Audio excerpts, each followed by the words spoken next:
As you discover who you are and who God has called you to be, it allows you to give more of yourself to everything else. Trust that. And Mikel of Trinidad and Tobago. That's a great start by this athlete. Off the blocks into a good start here, Carroll. There comes the start. Well, look at this. They are cleanly away. And who's got the break? It's very tight. This time they're away cleanly, and Brathwaite beats Oliver out of the blocks, but the big American recovering now through the middle of this race. Cabral of Canada trying to stay with Oliver, and he is right now. Oliver moving into the lead, away from Brathwaite at first.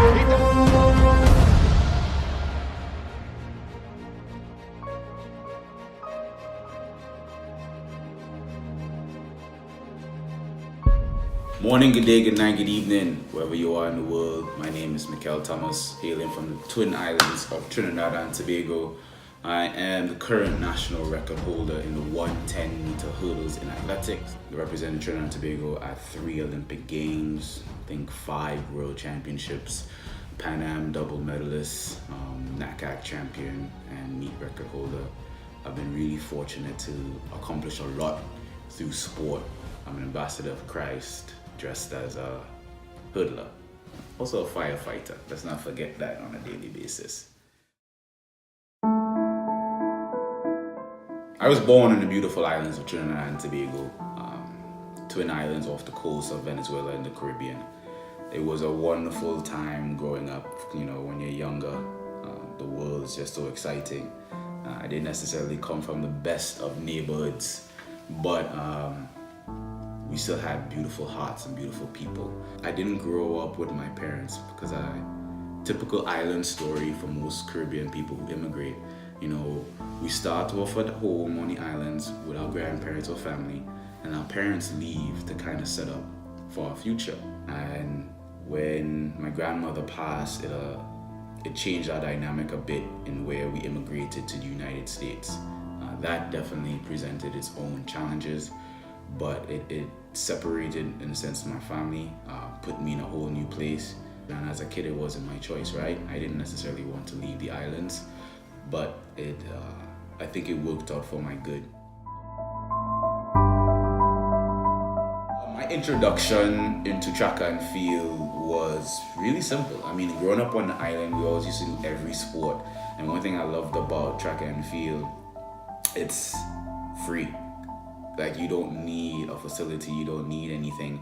And we didn't have much. I remember the first opportunities for me to run, you used to take off your shoes, run barefoot, because you felt like that's the fastest you can be, right? So I've always raced. I was always one of the fastest kids in my school, always wanted to compete against everyone. Funny enough, I remember the first opportunity for me to be a part of a team.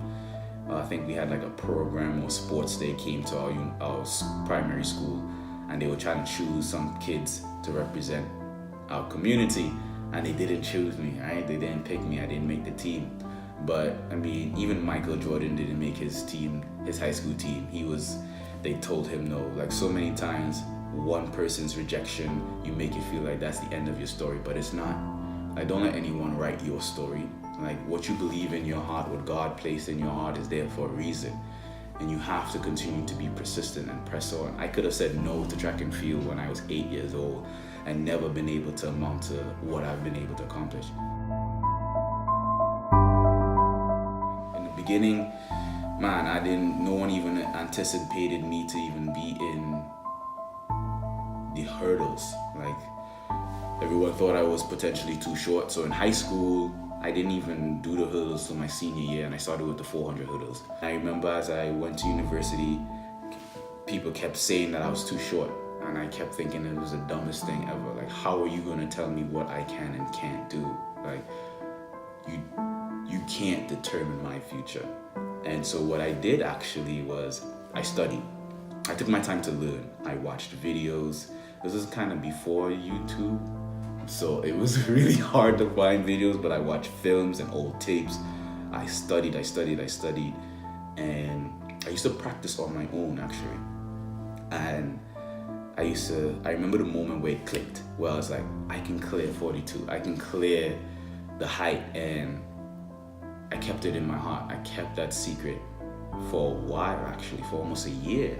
I didn't let anybody know that I can hurdle, and I remember I went home to Trinidad, and at the time I broke the national junior record, and it was just like, I think I can do this. I ended up going to the University of Kentucky, where I graduated from, and even there my coach thought that I was gonna kill myself or someone else. I was rough, I was so raw. I kept working at it on my own, and I went back home again, and I ran 14-1, the first time over the international height.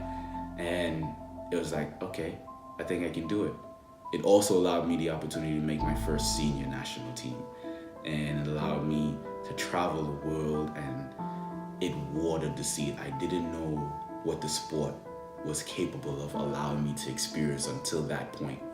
And then the next year, we decided to really focus on it. So this was my first year actually training for the event. And by the grace of God, I made the Olympic team.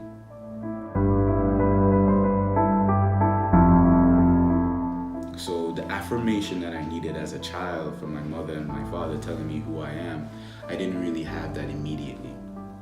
So it was one of those things where I grew up searching for validation. I'm very fortunate that I use sport and academics as an opportunity for me to be like, I'm the best. And I really, really put my identity in what I can do rather than who I am in it. So it took me a long time. Honestly with you, it didn't happen for me till I was on my own in university. For the first time, I had heartache. I had harder races. The competition got to another level. I was getting defeated because I had injuries now. I was having new challenges that I didn't face up until this point. So if I was the smartest person in the room or the fastest person, I'm no longer that person. Am I still Mikel Thomas? So those questions started to come, and I've had to learn to overcome other people's opinions. Because I come from the ghetto, right? I come from a hard place, and I went to a hard place when I was Brooklyn, so a lot of people would have written me off and say I'm no good. I'm never going to amount to nothing. But I graduated top of my class in university. I graduated top of my class while I was in high school. In the fire academy, I graduated top of my class, most physical. I graduated amongst with the top GPAs, and it's still going on. You know, I'm still chasing a world record. I'm still chasing a world title. I'm still chasing an Olympic medal. Once I discovered that I am more than just Mikel Thomas, the athlete, and I discovered this late, like as a teenager, I always knew God, I knew of Him. I didn't have a personal relationship with Christ. And the beauty is He is so patient and so loving, and He kept calling and He kept staying, and He was always there for me, always ordering my steps, and He kept me the whole time. And because He was with me, I was able to come through. And that allowed me a lot of peace. It allowed me a lot of determination. It allowed me a lot of strength, because there were definitely times where I was weak. I didn't know how I was going to pass these exams. I didn't know how I was going to make that team. I didn't know how I was going to get back healthy. And with all those questions and with all those wondering, the Lord still comforted me. I never had that love on this earth. So to be able to see it and receive it, man, that blew my mind. Trust is something that is hard because the world hurts. The world hurts. People hurt you. And sometimes it's hard to trust and believe. But if you know, facts, you know that there's a plan for you. A plan for you, not to do you harm, but for your good. A plan for you to prosper. If you know that that is the truth, etched before the dawn of time, written that will last everlasting. If you know that's the truth, it gives you peace, it gives you power, it gives you strength. You have to trust that everything that you're going through is just building your perseverance, and your perseverance builds your character. Your character builds you as an individual. And that's what's going to separate you, and that's what's going to make a difference in this world. We need you to be that individual. We need you to be you, who God has called you to be. Because there's only one like you. One. There's only one like you. My final message: God loves you. God called you. God has a plan for you. And we need you. Don't stop. Don't quit. Don't give up. Never stop believing. Let no one write your story but you and God. Because I bet you it's going to be the most beautiful story you've ever imagined. Don't rest on the opinions of others. But look at who God says that you are. Beautifully and wonderfully made. A masterpiece. That's the word. You are a masterpiece. You have something that this world needs. Trust and believe that you are loved and that you are not alone. And you have to remember that. You're not alone. I got you. And you got me. So I pray for you, you pray for me, and we watch God change things. Salute from the heart. God bless.